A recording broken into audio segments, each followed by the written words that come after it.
देखिए बीजेपी तो बिल्कुल यूँ कहा जाए कि नीतीश कुमार की बैसाखी पर है। दिल्ली में भी उन्हीं की बैसाखी पर है और बिहार में भी उन्हीं की बैसाखी पर है। हर क्षेत्र में आज अगर देखा जाए तो बिहार सबसे निचले पायदान पर है। देखिए मोदी जी को जब कोई राज्य में चुनाव होता है तब उस राज्य का पिछड़ापन याद आता है, वहाँ की गरीबी याद आती है, वहाँ की बेरोजगारी याद आती है और विकास की बात याद आती है।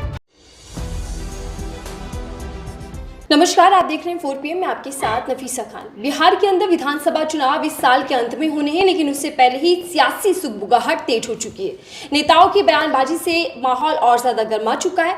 हिंदू का मुद्दा या फिर जातीय मुद्दे के समीकरण बनते बिगड़ते फिलहाल अभी से नजर आने लगे और ऐसे में कांग्रेस पार्टी ने एक और दाव चल दिया है। प्रदेश का अध्यक्ष बदलकर यानी कि दलित कार्ड भी कांग्रेस पार्टी ने खेल लिया। अब जब जातीय समीकरण के तोड़ के लिए एनडीए कहीं ना कहीं हिंदुत्व के मुद्दे को गरमा रहा है, तो वहीं समझना यह भी होगा कि क्या एनडीए में सब कुछ ठीक ठाक है या फिर एनडीए के साथ साथ इंडिया में भी कुछ हलचल तेज है। ऐसे में बातचीत करते हुए समझते हैं कि बिहार की राजनीति क्या पूरे देश की राजनीति को प्रभावित करने वाली है, क्योंकि बिहार में चुनाव है। तो सवाल ये भी है कि बिहार में काबा कौन किसके साथ है, कौन किसका खेल बिगाड़ता है। मेरे साथ इस वक्त बातचीत करने के लिए कांग्रेस के बिहार के कटिहार से सांसद तारिक अनवर जी हैं। उनसे समझते हैं, जो इससे पहले मंत्री भी रहे राज्य के अंदर और अब संसद के अंदर बिहार से लेकर देश के मुद्दों को उठा रहे हैं।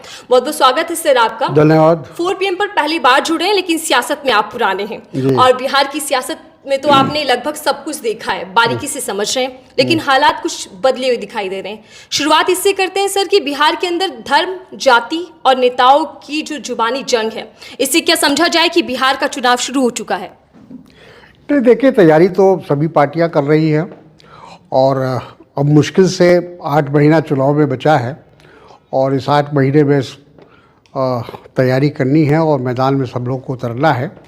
तो जिसकी जो ताकत है, जिसका जो संगठन है, वो अपने हिसाब से उसको तैयार कर रहा है, मोबिलाइज कर रहा है।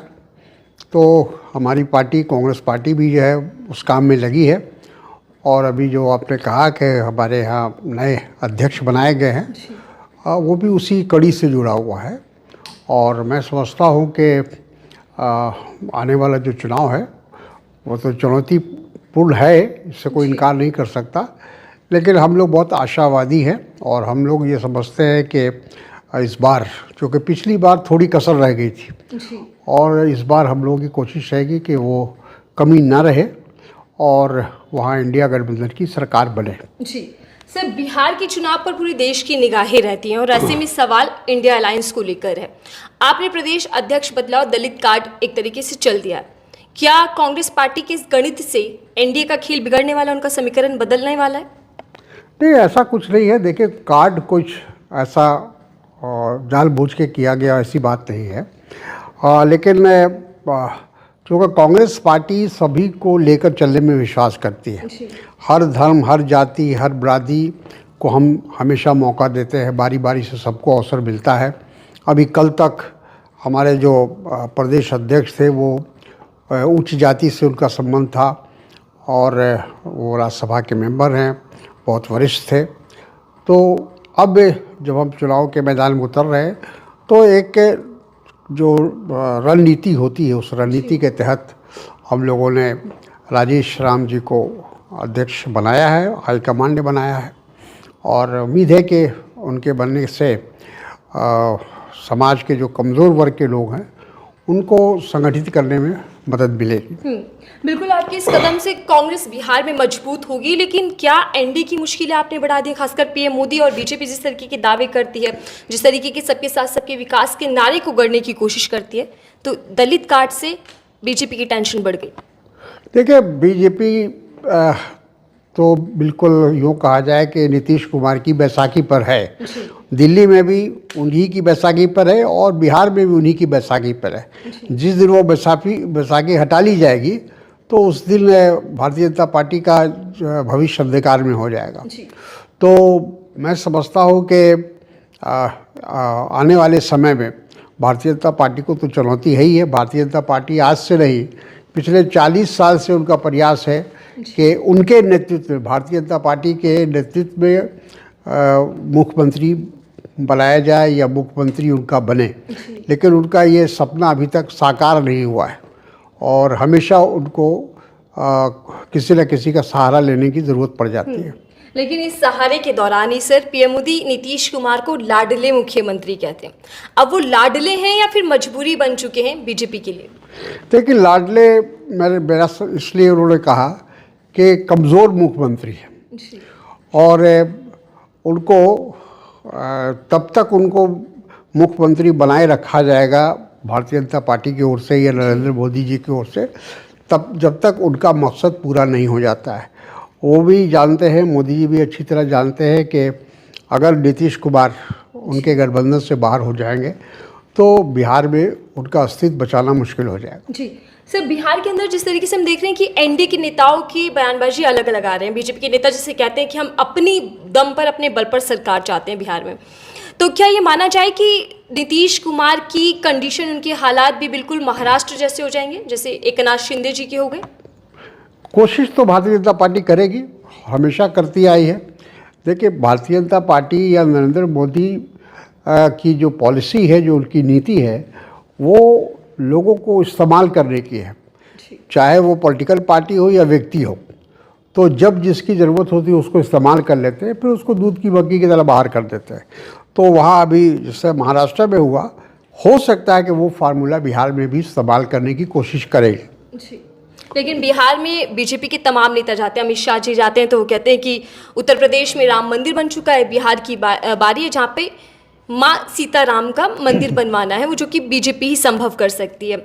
मोदी जी जाते हैं, वो जंगल राज वाला प्रहार कर कर आते हैं। देखिए, जहाँ तक मंदिर बनाने का सवाल है, ये भारतीय जनता पार्टी जानती है कि हम असली मुद्दों पर चुनाव नहीं जीत सकते हैं। बिहार में की जो असल समस्या है वो है गरीबी है, बेरोज़गारी है, पलायन है, भ्रष्टाचार है। ये तमाम चीज़ें जो है वो एक प्रकार से बिहार के विकास में रुकावट है और वो इसका जवाब नहीं दे पाते हैं। एनडीए सरकार या डबल इंजन की सरकार, ये उनके पास कोई दलील नहीं है कि वो कहे कि हमने 20 साल में ये काम किया है, ये कार्य किया है, इस क्षेत्र में काम किया है। हर क्षेत्र में आज अगर देखा जाए तो बिहार सबसे निचले पायदान पर है। स्वास्थ्य को ले लीजिए, शिक्षा को ले लीजिए, जिसको भी लेना हो ले लीजिए। तो वैसी हालत में मैं समझता हूँ कि भारतीय जनता पार्टी के पास मंदिर के लेकर या हिंदू मुसलमान को लेकर और कोई उनके पास कोई विकल्प नहीं है, कोई दूसरा एजेंडा उनके पास नहीं है। और इसीलिए आप देख रहे होंगे कि पूरे देश के पैमाने पर एक तरह से धार्मिक उन्माद पैदा करने का प्रयास हो रहा है। और सिर्फ इसलिए कि बिहार का चुनाव है, उससे पहले पूरे देश के अंदर एक सांप्रदायिक माहौल तैयार करने की कोशिश हो रही है। जी बिल्कुल, और ये माहौल पूरे देश में देखने को मिल रहा है। सिर्फ बिहार जीतना आसान नहीं है, इसीलिए क्या हिंदुत्व के मुद्दे को इतना भुनाया जा रहा है, गरमाया जा रहा है? क्योंकि बाबा जाते हैं, वो हिंदू राष्ट्र की बात करते हैं। बीजेपी के विधायक नेता भी कहते हैं कि बिहार राज्य हिंदुत्व राज्य है, देश को हिंदू राष्ट्र घोषित कर देना चाहिए। देखिए, इससे एक बात तो साफ जाहिर होती है कि जो डबल इंजन की सरकार है वो अपने आप को असुरक्षित महसूस कर रही है और इसीलिए बाबा लोगों का भी सहारा लिया जा रहा है, धार्मिक माहौल का सहारा लेने की कोशिश है, मजहबी जुनून लोगों के अंदर पैदा करने का प्रयास है। तो ये इसीलिए वो वही पार्टी करती है या वही लोग करते हैं जिनके पास विकास को लेकर, उन्नति को लेकर कोई उनके पास मुद्दा नहीं होता है, तो वही भटकते हैं और इस तरह का सहारा लेते हैं। जी सर, डबल इंजन सरकार कुशासन की, शासन की बहुत बात करता है, चाहे वो हमला करे विपक्ष पे या फिर अपने आप को अपनी उपलब्धियां गिनवाए। लेकिन डबल इंजन सरकार के कार्यकाल में हमने देखा कि राजधानी में दंगे हो जाते हैं, महाराष्ट्र में हिंसा भड़क जाती है, संभल यूपी के अंदर तो आए दिन इस तरीके की खबरें आती हैं। लेकिन बावजूद इसके कहा जाता है कि माफिया डरता है, मिट्टी में मिला देते हैं। तो इसको क्या समझा जाए, इसके पीछे नाकामी केंद्र सरकार की या राज्य सरकार की? देखिए, लोगों के अंदर डर और खौफ पैदा करने का काम भारतीय जनता पार्टी करती है। आज जो देश के अंदर एक माहौल है, वो लोग डरे हुए हैं, खौफजदा हैं, किसी भी धर्म जाति के हो। हिंदुओं को मुसलमानों से डराया जा रहा है, मुसलमानों को हिंदुओं से डराया जा रहा है, जो दूसरे अल्पसंख्यक हैं, दलित हैं, उनको डराया जा रहा है। तो ये इस डराने का सिलसिला भारतीय जनता पार्टी हमेशा करती है, जबकि इस देश के अंदर 80% हिंदू है, लेकिन उनको मुसलमानों से, अल्पसंख्यक से उनको डराया जा रहा है। तो ये खौफ जो पैदा किया जा रहा है, ये इसलिए कि हिंदू डर के मारे वो भारतीय जनता पार्टी को वोट दे दें।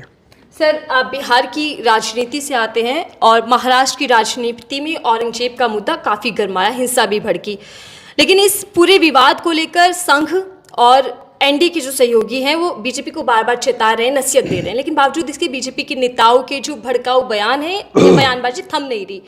क्या समझा जाए, बीजेपी आखिर किस हिंसा को भड़काना चाहती है, फिर बीजेपी का मकसद क्या है इन तमाम मुद्दों के पीछे? देखिए, भारतीय जनता पार्टी हमेशा गड़े मुर्दे उखाड़ने में विश्वास करती है। औरंगज़ेब को उनके निधन को या उनके गुजर जाने को लगभग 400 साल हो गए, और 400 साल के बाद उनकी कब्र को खोदने की बात चल रही है। तो ये किस लिए हो रही है? इसीलिए हो रही है ताकि लोगों के अंदर एक उन्माद पैदा किया जाए, एक माहौल बनाया जाए। और जैसा मैंने कहा कि भारतीय जनता पार्टी इस बात को अच्छी तरह महसूस करती है कि अगर हम धार्मिक उन्माद नहीं पैदा करेंगे तो बिहार का चुनाव जीतना मेरे लिए मुश्किल होगा। जी सर, बिहार के अंदर कई सरकारें आई और गई, कई गठबंधन बने और बिगड़े, लेकिन विकास की जो स्थिति है बिहार की, उसमें कुछ खास फर्क देखने को नहीं मिला, जबकि पीएम मोदी विकसित भारत के संकल्प की बात करते रहते हैं।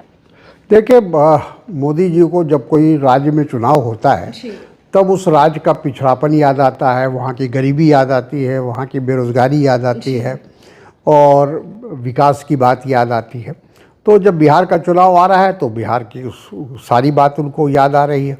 हालांकि कोई लोग भूले नहीं हैं, बिहार के लोग नहीं भूले हैं कि 2015 में जब मोदी जी प्रधानमंत्री की हैसियत से बिहार गए थे विधानसभा के चुनाव में, तो उस समय उन्होंने ऐलान किया था कि हम बिहार को एक बड़ा आर्थिक पैकेज दे रहे हैं, और लगभग 1,25,000 करोड़ का पैकेज उन्होंने ऐलान भी किया था। वो पैकेज आज तक नहीं पहुंचा, कहाँ रास्ते में खो गया मालूम नहीं है। तो अब चुनाव आ रहा है तो नए पैकेज अनाउंस होंगे, नई गारंटी दी जाएगी, नई बातें कही जाएगी और विकास की चर्चा होगी। लेकिन हकीकत क्या है? हकीकत ये है कि आज भी बिहार एक बीमारू राज्य के नाम से जाना जाता है। आज भी उसकी जो हैसियत है पूरे देश के अंदर, जो प्रगतिशील विकसित राज्य है, उनकी पंक्ति में बिहार कहीं नहीं खड़ा होता है। जी सर, बिहार के अंदर चुनाव, लेकिन चुनाव से पहले हम देख रहे हैं कि नेताओं के बयान खूब सामने आ रहे हैं। आपराधिक मामले एक के बाद एक आ रहे हैं। अभी आपने बयान भी दिया था कि कैसे बड़े बड़े अधिकारी इस अपराध का सामना कर रहे हैं, उनकी दिन दहाड़े हत्या कर दी जाती है। इसका असफलता प्रशासन की, शासन की मानी जाए या फिर उनकी लापरवाही इसके पीछे है? देखिए, ये तो हमेशा लालू जी के जंगल राज की बात करते हैं, लेकिन हकीकत ये है कि आज जिस तरह का वहाँ माहौल है वो जंगल राज से भी बदतर है। और लोगों को प्रशासन पर कोई विश्वास नहीं, पुलिस पर विश्वास नहीं, और लोग अपने आप को असुरक्षित महसूस कर रहे हैं बिहार के अंदर। कभी भी किसी के साथ कोई भी घटना हो सकती है। लेकिन क्या ये बड़ा मुद्दा बन पाएगा चुनावों के दौरान? बिल्कुल बनेगा। देखिए, बिहार के लोगों ने 20 साल तक ये, मैं समझता हूँ कि किसी भी व्यक्ति को या किसी भी पार्टी को इतने लंबे अरसे तक शासन करने का मौका नहीं मिला था। ये पहली बार नीतीश जी है जो 20 साल से लगभग मुख्यमंत्री की कुर्सी पर बैठे हैं। तो 20 साल में तो कहाँ से कहाँ राज्य पहुँच जाना चाहिए था। अगर बिहार में विकास का काम होता, अगर विकास की गंगा बहती, तो आज बिहार नंबर 1 का स्टेट होता। लेकिन आज भी जैसा मैंने कहा कि बिहार की जो है स्थिति बहुत दयनीय है दूसरे राज्यों की तुलना में। जी सर, नीतीश और मोदी की जोड़ी कहा जाता है, हालांकि उस जोड़ी भी विकास नहीं कर पाई बिहार के अंदर। बिहार के अंदर कई मुद्दे ऐसे हैं, चाहे वो माफियाओं की बात कर ले, अपराध की बात कर ले, लेकिन ये मुद्दे चुनावों के टाइम गायब दिखाई देते हैं, और इस टाइम तो हिंदुत्व के मुद्दे को खूब भुनाया जा रहा है। क्या कुछ बड़ा मुद्दा कांग्रेस पार्टी इस चुनाव में उठाने वाली है? और हम देख रहे हैं कि दूसरी तरफ कन्हैया कुमार के नेतृत्व में आप लोगों ने पलायन रोको, रोजगार दो यात्रा भी निकाल रहे हैं। इस यात्रा से क्या आप युवाओं को लामबंद कर पाएंगे और क्या इसका फायदा चुनावों में आपको मिलेगा? देखिए, कोशिश तो हम लोगों की रहेगी। और जहाँ तक के कन्हैया जी का सवाल है, आप सब लोग जानते हैं कि कन्हैया जी कांग्रेस के अंदर जो हमारा छात्र संगठन है उसके प्रभारी भी हैं वो, और उस हैसियत से भी वो तमाम देश का दौरा करते रहते हैं, छात्र और नौजवानों को संगठित करते रहते हैं।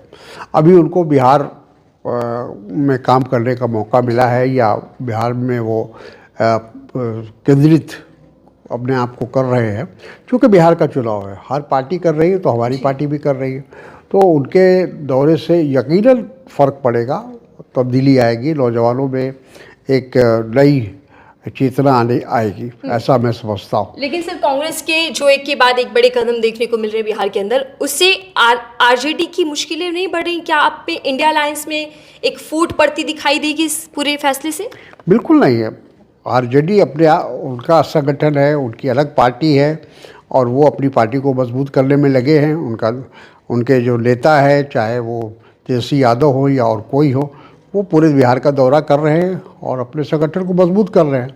ठीक उसी तरह से हम लोग भी, कांग्रेस पार्टी भी अपने संगठन को मजबूत करेगी, और लेकिन जब हम चुनाव में जाएंगे तो एक दूसरे को सहयोग करेंगे, समर्थन करेंगे और एक दूसरे की मदद करेंगे। साथ में चुनाव लड़ेंगे? साथ में हम लोग चुनाव लड़ेंगे। तो अभी तक जो मेरा अंदाज़ा है और मेरी जो राजनीतिक सोच है वो यही बताती है कि इस मौके पर जब हम चुनाव से मात्र 6 महीना दूर हैं, तो ऐसी हालत में कोई नया फार्मूला या नया एक्सपेरिमेंट करने का समय नहीं है। हमको कोशिश करनी होगी कि जो भी भारतीय जनता पार्टी के खिलाफ जो भी पार्टियां हैं उनको संगठित किया जाए, गोलबंद किया जाए। तो क्या कांग्रेस बड़ी भाई की भूमिका में नजर आएगी? देखिए, बड़ी भाई और छोटी भाई नहीं होता है। अलायंस जब होता है तो हम लोग सब लोग मिलकर चुनाव लड़ते हैं।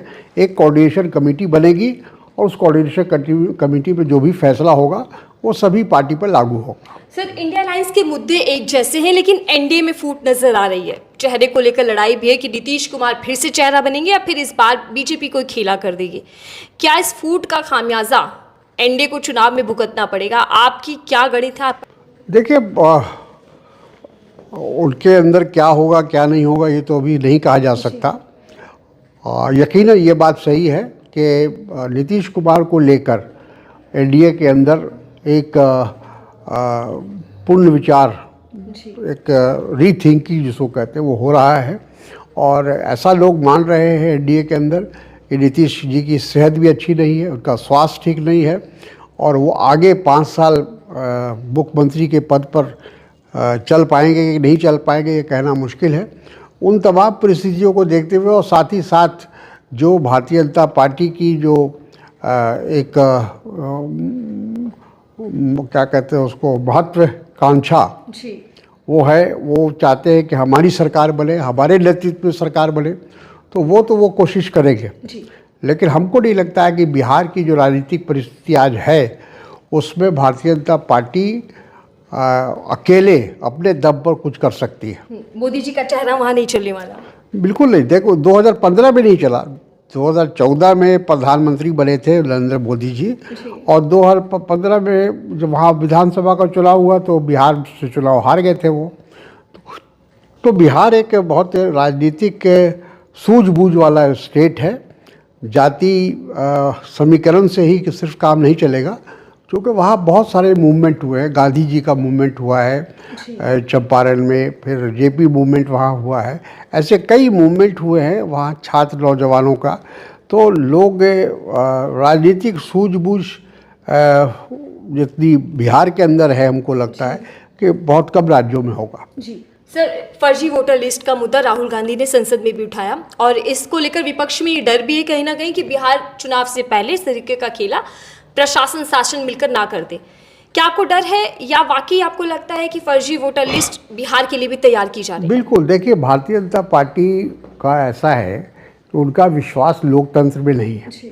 वो हर हालत में वो अपना शासन चाहते हैं, अपनी हुकूमत चाहते हैं। आपने देखा होगा कि बहुत सारे राज्यों में जहाँ कांग्रेस से जीत कर आई या विपक्ष जीत के आया, उन सरकारों को गिराने का काम भारतीय जनता पार्टी ने किया। और जबकि जनता के द्वारा उनको मैंडेट मिला था, कांग्रेस पार्टी को मैंडेट मिला था कि वहाँ 5 साल की सरकार चलाए, लेकिन उन सरकारों को ज़बरदस्ती पैसे के बल पर, ईडी के बल पर और कहीं कहीं किसी न किसी बहाने से वहाँ लोगों को दबाने की कोशिश की गई। और आज भी विपक्ष पर आप लगातार देख रही हो कि ईडी के द्वारा दबाव बनाने का प्रयास हो रहा है और लोगों को डराया जा रहा है, खौफजदा किया जा रहा है। जी सर, मैं आखिरी सवाल आपसे ले रही हूँ। बिहार के अंदर विपक्ष और कांग्रेस पार्टी कितनी उम्मीद में है कि इस बार आप एनडीए को मात दे देंगे और इस बार सरकार का परिवर्तन होना तय है? देखिए, जैसा मैंने कहा कि पिछली बार बहुत कम संख्या रह गई थी और एकदम हमारी सरकार बनते बनते हम रह गए। उसमें कांग्रेस पार्टी का दोष ज़्यादा है क्योंकि हमारा जो स्ट्राइक रेट था वो बहुत कम था। 70 सीटों पर हम लड़े थे, मात्र 19 सीटों पर जीत पाए थे। इस बार हम प्रिकॉशन लेंगे और हमारी कोशिश होगी कि हम जितने भी सीट पर लड़े हमारा स्ट्राइक रेट ज़्यादा से ज़्यादा हो और जो नई सरकार बने उसमें कांग्रेस का बड़ा योगदान हो, ये हमारा प्रयास रहेगा। सर धन्यवाद हमें समय देने के लिए और हमसे चर्चा करने के लिए, यहाँ तक कि बिहार की राजनीति को बारीकी से समझाने के लिए। बिहार के अंदर चुनाव है और चुनावों को लेकर बिहार पर सबकी निगाहें हैं, लेकिन आने वाले समय में एनडीए या फिर इंडिया किसकी रणनीति कितनी भारी पड़ने वाली है और बिहार में कौन सरकार बनाएगा, इसको लेकर इंतजार करना होगा। लेकिन इससे पहले ही बिहार के अंदर कई मुद्दे ज्वलंत होते हुए दिख रहे हैं। इस पूरी बातचीत को लेकर आपकी राय क्या जरूर साझा कीजिएगा। देखते रहिए 4PM, मैं थी आपके साथ नफीसा खान।